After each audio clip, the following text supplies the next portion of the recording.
guys, it's Melissa here, and I wanted to share a quick budget tip in the kitchen with you.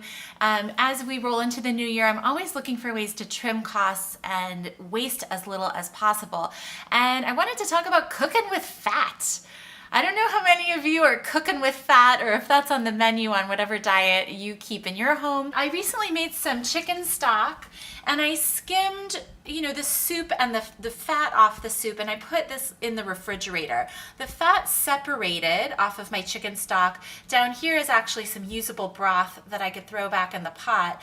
But I wanted to talk about my chicken fat for a moment. This is something that ordinarily a lot of people would just skim and throw away, but you could actually skim it, refrigerate it, and then freeze it for a later time if you want. And meat fat is really delicious on things like potatoes, for roasting vegetables. You've rendered it, you kind of know where it comes from. So I feel like it's a shame to throw it away. My husband keeps reminding me that we have these tiny potatoes in the house that I need to cook. So I've rinsed my potatoes. I'm gonna go ahead and cut the bigger ones in half. I went out into the yard and I picked a few sprigs of thyme, and I just wanted to show you how easy this is, where I'm just gonna throw my washed potatoes into my cast iron skillet here. I've preheated the oven to 400 degrees, and I'm using a skillet that's fine just to shove in the oven, my cast iron here. And I'm just gonna skim some fat out of this container.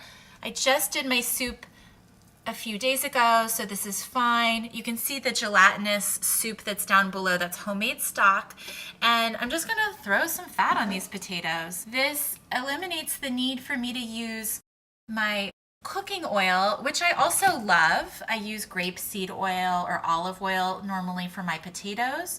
But this chicken fat or duck fat, if you have it, or even fat from roasts, I've done some roasts recently, that fat is usable. As long as you use it in a timely manner, it can really enhance what you're cooking with, as well as saving you from having to buy butter or oil, or it can prolong the life of your oil that you keep in the pantry while you're using something else. So this is just using something that I would ordinarily throw away. I'm just gonna throw my herbs on top. It's gonna melt down over my potatoes. I'll stir them a few times while they're roasting, and dinner is served. I hope you like this idea. Definitely give this video a thumbs up if this tip was helpful to you, and I would love to hear from you down in the comments about what your frugal kitchen tips are. I know I could always use advice. I learned so much from other people just by asking the questions. So I'm asking you, what is your frugal kitchen tip? I'd love to know, and I hope to see you soon. Take care.